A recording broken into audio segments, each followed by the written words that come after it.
สบายดีทุกคนมื้อนี้พบพ่อกันคือเก่าที่ซ่องสะแพทลูกสาวลาเปิดคลิปออกมาเฮากับออกมาตลาดเนาะทุกคนออกมาหาซื้อเค้กให้ตัวเองเนาะเนื่องจากว่ามื้อนี้เป็นวันเกิดเด้อเนาะวันศุกร์เนาะทุกคนค่อยเกิดเดือนมิถุนาแล้วก็วันศุกร์เนาะมื้อนี้ก็ครบรอบ25ปีทุกคนเค้กก็มีแต่อันงามๆเนาะราคาค่อนข้างที่จะแพงเลยทุกคนเห็นว่าก้อนน้อยๆแบบนี้ก็แพงอันนี้ก็แม่นขายแยกต่างหากเนาะทำอิฐค่อยคิดว่าจะให้เด้อแต่ว่าขายแยกอันละอัน10บาท20บาทผู้ใดตัวเลขอันอายุนี่ก็ได้ทุกคนค่อยก็เลยบ่เอาเนาะทำอิฐว่าสิเอาแต่ว่าบ่เอาดอกว่ามันแพงเนาะทุกคนเพิ่นบ่ให้ฟรีเนาะเพิ่นขายต่างหากก็บ่ได้มีหยังหลายมื้อนี้ก็ออกมาตอนแลงๆเนี่ยเนาะ2-3โมงแล้วออกมาตลาดหลัก35ออกมาแล้วก็มาซื้อหมูกระทะจัก2สุดเมื่อกินเนาะทุกคนบ่ฮู้ว่าสิอิ่มหรือบ่แต่ว่างบเฮามีจำนวนจำกัดเนาะเฮาก็เลยซื้อเอาแต่2สุดเนาะหมูกระทะก็แม่นเพิ่นขายเป็นสุดเนาะทุกคนแล้วก็สิได้แต่หมูกระทะ2สุดแล้วก็กับเค้กก้อนหนึ่งเนี่ยทุกคนตอนนี้ก็ยังเลือกอยู่เนาะว่าจะเอาแบบใดยอมรับเลยว่ามีแต่อันงามๆแต่ว่าค่อนข้างที่จะแพงเนาะทุกคนอยู่ในตู้อันนี้ก็มีนี่อันน้อยๆทั้งเทิงนี่ก็หลายบาทอยู่เด้อทุกคนข้อยก็ได้ก้อนหนึ่งเนาะก็100,000ทุกคน100,000ก็ประมาณ100กว่าบาทเกือบ200ก้อนน้อยๆก้อนบ่ได้ใหญ่แฮงดอกเนาะทุกคนก้อนน้อยๆแต่ว่าแพงแฮงเนาะก็เลยได้ก้อนเดียวซะอิ่มบ่ฮู้จักเอาพอเป็นพิธีเมื่อตอนเด็กน้อยเนาะทุกคนหลังจากที่เฮาซื้อเค้กแล้วเรียบร้อยเฮาก็มาร้านหมูกระทะต่อเนาะร้านนี้เพิ่นจะขายเป็นสุดเนาะทุกคนก็จะมีครบเบิดเนาะร้านเพิ่นนี่ก็มีทั้งของกินสดของกินแห้งของกินทะเลอีหยังเครื่องแห้งมีครบสูตรข่อยมามื้อนี้ก็ได้แต่หมูกระทะ2สูตรเนี่ยทุกคนสูตรละ140,000กีบถ้าเป็นเงินบาทก็ประมาณ200กว่าบาทเนาะ2สุดก็ประมาณ400เนาะทุกคนซื้อเค้กกินนี่ก็แม่น100กว่าบาทก็เบิดไปแล้ว500 600 700เนาะเพื่อซื้ออันของเสริมนิดหน่อยมามื้อนี้ก็บ่ได้หยังหลายได้แต่หมูกระทะเนาะทุกคนนานๆที่จะได้กินหมูกระทะเฮาก็ได้รับรองว่าแซ่บเนาะกินกันหลายๆคนทุกคนปกติเฮาก็บ่ค่อยได้จัดอีหยังดอกวันเกิดวันหยังก็อยากก็บ่ได้สนใจบ่ได้จัดเนาะอยู่ซื่อๆแต่ว่าปีนี้ค่ะอยากกินแบบว่าอยากกินหมูกระทะแบบซุ่มแซวกันนะทุกคนสาเหตุที่อยากได้เค้กนี่ก็ย้อนว่าหลานอยู่เรือน2คนน่ะมักกินเค้กมักเป่าเค้กเนาะส่วนโตเขาเองแล้วข้อยน่ะบ่ได้อันสำคัญอีหยังปานนั้นดอกแต่ว่าอยากได้เมื่อให้หลานกินเนาะหลานเพิ่นมักกินมักแบ่งกันเป่าหั้นนะมักเป่าพร้อมเลยก็หมูกระทะนี่ก็บ่ได้กินนั่นซุ่มแซวกันมาดนแล้วเนาะก็เลยซื้อมากินเนาะทุกคนอันนี้ก็สิมีครบเบิดเนาะมีกุ้งมีหมึกมีหมูหมักมีหมู3ชั้นมีนมมีหยังมีของทะเลนำเนาะทุกคนราคา140,000ก็ถือว่าแพงอยู่เนาะทำอิฐข้อยคิดว่าราคา130,000ทุกคนแต่ก่อน130,000ข้อยเคยซื้อตั้งแต่130,000มาบัดนี้มันขึ้นราคา140,000แล้วข้อยก็จนตกใจว่ามันคือแพงขึ้นเนาะทุกคนเพราะว่าโลนึงมันบ่ได้หลายปานใดเนาะแต่ก็ยอมรับว่าแพงเนาะทุกคนก็อยากกินก็กินไปอยากกินก็จำเป็นได้ซื้อแหละเนาะทุกคนตอนนี้เฮาก็เตรียมสิจ่ายเงินเพิ่นแล้วเรียบร้อยเนาะทุกคนก็มาติดซิงค์ใส่กาประมาณ2โล1ขีดเนาะทุกคนข้อยก็เอาเลยเพราะว่าขี้คร้านยุบออกอีกนะเพราะสำนี้มันก็น้อยพอแห้งแล้วเนาะก็เลยบ่อยากยุบออกจ่ายไป300,000กว่าบาททุกคน300,000กีบเนาะประมาณเกือบ500หั่นแหละเนาะทุกคนเพราะว่ามันเลยมาขีดนึงนะขีดอันโลละ200แต่ว่ามันข่อยติดมาข่อยยุบมามัน2โลปลายเนาะทุกคนซื้อหมูกระทะมา2ชุดทำอิฐข่อยคิดว่าชุดละอัน130,000พอโทรไปถามเบิ่งฮะ140,000ทุกคนมันขึ้นราคาเลยนี่จะแนวแพงๆทุกคน140,000แพงเลยโลหนึ่งมันบ่ละลายราคาอัน140,000โลละ200นะทุกคนค่อยซื้อมา2โลก็400เค้กก็ก้อนน้อยๆ1ก้อนละ100,000ก้อนละ100กว่าบาทก้อนน้อยๆนึงแต่100กว่าบาททุกคนโอ้ยเนาะมีแต่แนวน้อยแต่ก็แพงกินยังกินเค้กบ่ถือขึ้นนะซื้อมาเพื่อเด็กน้อยซื้อดอกทุกคนคนนับบ่ได้อันค ค่อยวุ่นวายน้ำเค้กน้ำวันเกิดอีหยังดอกหันซื้อมาเพื่อหลานเนาะหลานเพิ่นอยากกินหลานเพิ่นมักกินหมักเป่าหั่นนะก็เลยซื้อมาความจริงข่อยเองบ่ซื้อก็ได้กินแต่หมูกระทะก็ได้เนาะอันนี้เป็นน้ำก้อนมันร้อนแฮงซื้อน้ำก้อนกำลังดังไผอยู่เนาะทุกคนเพื่อขึ้นเทือนกันเลยเฮาเทือนนิดหน่อยก็เตรียมอยากกินแล้วทุกคนแต่ว่าไผยังบ่แดงเนาะไผยังบ่ติดค่ะมันตกแตกได้น้ำซุปค่ะซึ่งในหมูกระทะทรงโลสำเร็จบ่ได้มีสั่งแพงหรือยังค่ะจับคักแท้ๆกินสิลูกแม่มีพี่มาล้างมืออยู่ทางน้อยพี่ไว้คักก็ได้เอามือทางน้อยสีเขียวเป็นกระดับมาได้สันเต็มนะ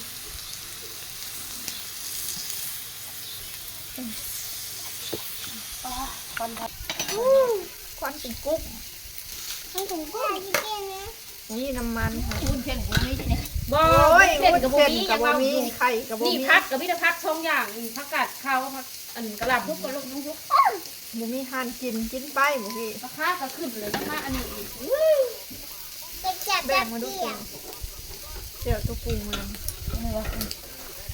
เนาะมีหน้าอย่าเอามูคิดปากแล้วลูกอย่าเอาตะเกียบดิบนะคะมูดิบนะคะอย่าพาเอาลงพี่อย่าพาเอาลงมันตัวนี้มันชุกก่อนหม้อมันล้นเลยลูกมันเต็มเลยชุกจนกินเด้อมันเอาไข่ช่วยจังนะก่อนยังเป็นสางสุกแปลกนิดหน่อยนะตอนยังคิดทำผูใช่คือเป็นเธอนั่งชุกก้อนเธอจิ๊บจับจิ๊บจิ๊บจิ๊บจิ๊บจับจับจับจับจับจับจับจิ๊บจิ๊บจับจับจับจับจับจับเดี๋ยวขี้จังเลยวันเที่ยวจับกำ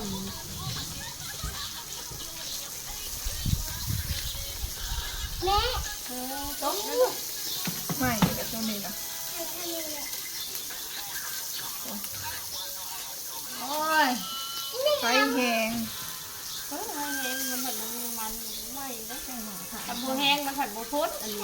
ต้มจิ้มก่อนที่แห้งกระดอกอยากกิน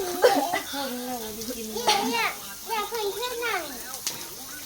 ลงไว้ไหวค่ะจับ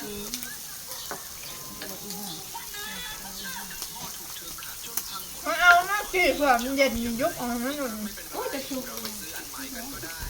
มันห่อนได้ไหมแตกตุ่แตกติ่มอันนี้นะห่อนได้ห่อนเอาเห็นไหม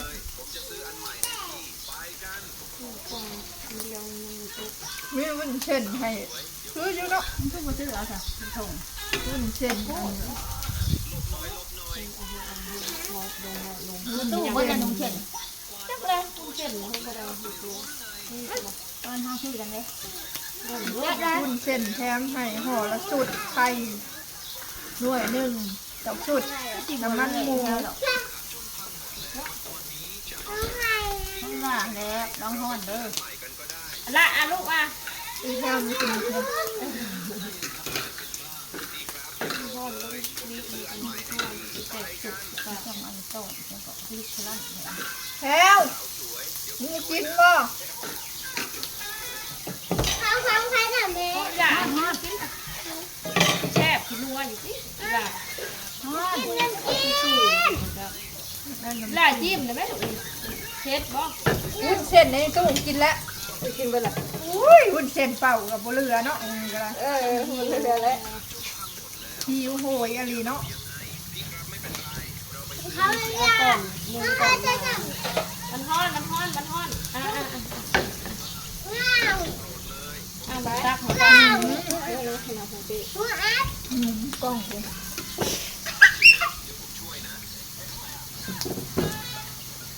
ท้องเข่าแล้วยังมาบ่ห่อได้ไหม ไปมันจืดเกินไปก็จะกี่กินละลาต้องแม่ที่ตักอันลงตักอันขึ้น มันแบบนี้ ตักประมาณชุบแค่ โบแซ่บจะจิ้มอันนั้นฮะกี้ฮะ จิ้มอันนี้มันต้องแซ่บลูก นั่งอ่ะ มันจืด ถั่ว น้ำจิ้มถั่วน้ำจิ้มถั่วกินโลดลูก พี่โรดนี่มีจุ่มแล้วอีห้อยนี่จุ่ม ถั่ว ทัว เอา ถั่วดินถ้าเด็กจีจิ้มรส มีโตกุ้งกับโตนะเอาผักอันนี้เอาต้นอันลงรอตัวย่างไปกินง่ายแล้ว ทุกแล้วนี่ ปลา น้อยนี่เอาเด้อนี่ เอาตัวดิบลงเลยได้ก่อน ใหม่ซิ่งครับ เอาไปติ้งแม่มันจะเอาตัวดิบลงมาพันเลย มาโต้ กิ ทุ น บ ตอนนี้มันจะกิน พัก ตอน ลงใหม่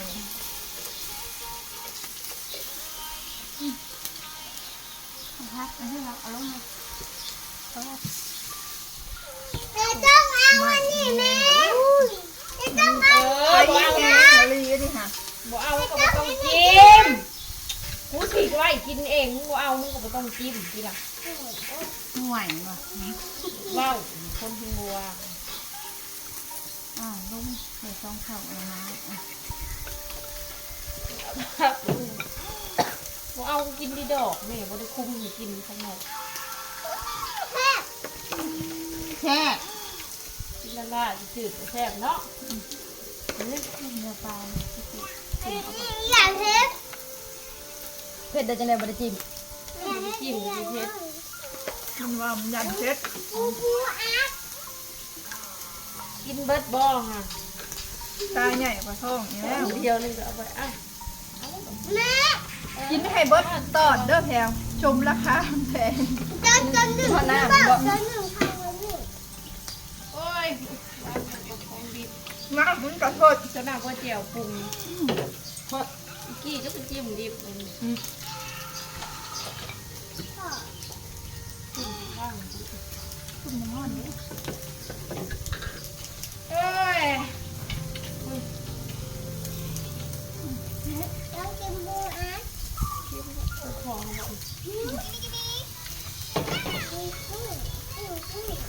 ขึ้นแปะอีกบ่ค่ะ นี่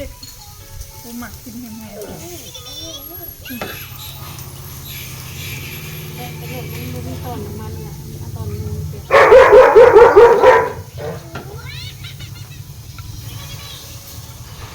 เอาเด้อ ๆ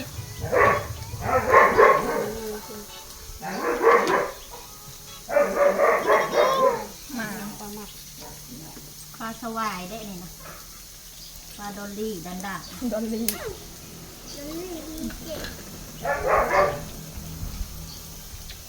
หึงหนัง ยังจะกระไรอ่ะ มันก็เด้อมาเด้อ เอานะจ๊ะมาเด้อมาเด้อยังบูชุกดีแล้วเริ่มได้ขึ้นมาดูมันใหญ่นั่งย้ำมาผีไว้ย้ำมาผีโอ้ผีย้ำมา ข้างล่างคนจีน ที่ร้านนั่งข้างล่างมันจะโอเคจ้ะร้านนั่ง ไม่เป็นว่า แม่ปูอั ไม่ ด เคยกินจ้าเผื่อพวกซาบอกซาบู ปู ค่ะ อัดทำกันนี่แม่ น้ำผ่อน ชุกหรือที่ปวดอัน เอาจองมันเพื่อนอันตอนแปลก นั่นอะไร นั่งแล้ว ชุกแล้วแม่ คิดหลดปูอัดมาชุกแล้วตอนเดี๋ยวอื่นนี่มันทำชุกปูมีตอนยังไงซีมที่บุกี้บุกขายังบุกแข็งบ้างยังไม่ เป็นว่า หมู ยังบุกคุก พ่อกับแม่หากลับมาทุกคนหากลับมาเป็นหน้า โอ้แล้วนอนอีกเอาได้แม่หรือบริกินย่างนะ พริกแม่แพ้วพริกแนวมันใหม่แล้วมันบ่ทันเลย ทันทันแล้วมันดีดนี่ ไปเล่นไม่ทางนั้นไปเล่นไม่ทางนี้ ไทย เมื่อวัน แห้ สี ง เอาล ๆ ง สะดอก ไทยนี่ผิกเอาเด้อสีลงหายเด้อ ฮะจูดนี่เด้อกินหมูกระทะแล้วจูดได้แบบนี้เนาะ แม่ฮัลโหลฮัลโหล ฮัลโหล เย้ ไปโอ้ยล้ม เจ๊คือ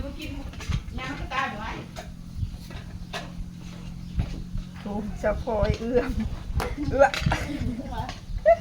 อยากสมือ บังลมทีชุดไว้ทางนี้โอ้ยชอบพูด เอากินโอ้ย ชอบพอย เอาเวลาหน่อย เล็กน้อยก็อยากเป่าน้ำบัดนี่อ้าว เดินเดิน ห้องจับ โอ้ยน้ำแข็งนิดน้อยอันนี้ Happy birthday to you เกิดเจแพน Happy birthday to you Happy ร้องเมื่อกี้ร้องนะแม่ birthday to you ร้องพลอย Happy birthday Happy birthday Happy birthday to you สุขสันต์วันเกิดวันเกิด วันเกิดครบรอบ25ปีแล้วเกิดปี2020 บ้างมาเป่าน้ำกันพอยพอย ไม่ลูกไหมเดี๋ยวเปล่าไว้เดี๋ยวเปล่าไว้ นั่งลง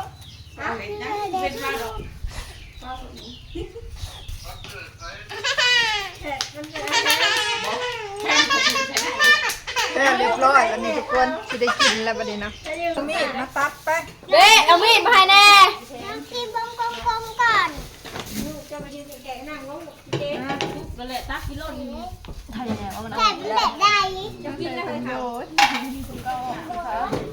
ฮะเป็นโบ แต่เป็นโบนี่สวยนี่ แอ ตัวปลา เทียนแล้วเทียนแล้ว กินมึงว่าช็อกโกแลตสีชมพูนี่ กินนม แบบนี้ อุ้ยมันหยิ่งถือถือดาบจริงมันอยู่กับแม่มันกินเอา ปาดตุ๊มาเด้อมาเด้อ ไม่ใช่ ถอ เอา ย ให้ เห็ด บักได้ร้อยเนี่ยมันแห้งแน่มันแนมแต่เค้กค่ะเอาให้มันแน่ บ่วงก็ได้ ค่อยบ้าค่อยเชียร์ได้เลยค่อยจะทานอาหารได้ค่อยตามค่อยจองมาแห้งจะเห็ดแล้วค่อยจะเปิดร้านอาหารขาย ถอย มาได้อีกอย่างนะค่อยจะเห็ดค่อย ไม่ใช่ของพี่เจเที่ยวไปแล้วเนาะไม่ใช่จานมันเด้ โอ้ยบ่ธรรมดาค่ะก็รอ จานชามอันนึง เอาทานนะเด็ก ใช่ของเคยทายกับเขาคือค่อยจะเห็ดนะเช่นกระยานแล้วค่อยแค่จะลองดู อ่อนอยู่นี่ ชั ค่ะ กคิด ยังแพ้แล้วอ่ะมาลองดูลองมึงยังไงเด้งกระยานว่าได้จะลองมึงมาดูแม่อาหารน้ำจิ้มค่ะ คนละสิ้นก้อนน้อย ค่อย ๆแพ เคย ง ขายร้านอาหารที่เคยจะทำมึงค่อยโลด เคยแต่อายุมันบุกคายบุรีมัน มันคนมันอะไรเนาะ มันคายบุรี บ้านเฮาคนโบราณเนาะแม่มันคือในเมือง น้ำหายพี่เจไปลูก เคยขายเป็นพักอาหารขายนะให้เจ้ากินแต่ว่ามันอยู่เวียงจันทน์มันขายดีนะอยู่เวียงจันทน์ เอาได้ไหมเบ๊ อันนี้ได้อยู่ นี่ให้ฉันได้เค้กเลยนี่ แต่อันนี้บ่ได้นะมีบุญแสง เค้กเลยนี่กินเค้ก เอามาเฮ้ยของเนี่ยของใหญ่เนี่ย ของผู้ใหญ่อยู่นี่อ่ะ เธอเอาปิ้งเลย นี่นี่ อ้าวมันหักแล้ว เธอเอาเบิ้ลแล้วกระโปรง จับกิโล นี่แต่ผู้ชายเป็นเหตุ ท่านชายกันเห็ดจับเอาโลด นี่ลูก เค้กก้อนของกีตาร์นี่ ก็เลือกอากาศกันโดน เค้กหั่นมันน่ะมันจะเรื่อง นั่นน้ำมันได้ น้ำเหล็กว่าเฮ้ย เอาแล้วเน้องทุกคนสำหรับคลิปนี้ขอจบเอาไว้สมิกันเด้อคลิปหน้าพบพ่อกันใหม่ฝากกดไลค์กดแชร์ฝากมือโฆษณานำไว้เนาะเป็นกำลังใจให้ชาวแพทย์เนี่ยเด้อคลิปนี้ก็บ่มีหยังหลายซื้อหมูกระทะ2สูตรแล้วก็ซื้อเค้กก้อนหนึ่งมากินนำรวมกันเนาะทุกคนกินกับครอบครัวเนาะเด็กๆก็พากันดีใจที่ได้อันกินเค้กกินหยังนะเพราะว่าหลานข่อย2คนนี่ฮะมักเป่าเค้กแล้วก็มักกินเค้กเนาะทุกคนแบบว่าบางทีบ่มีวันเกิดกับแม่เพิ่นก็ยังได้ซื้อเค้กเปล่าๆมาให้เนาะความว่าอยากเป่าอยากกินนะทุกคนข่อยก็จำเป็นได้ซื้อมาเผื่อหลานๆนำเนาะแล้วก็หมูกระทะกินกับพ่อกับแม่แหละโอเคสำหรับคลิปนี้จบเอาไว้สำหรับกันเด้อขอตัวลาไปก่อนสบายดีจ้า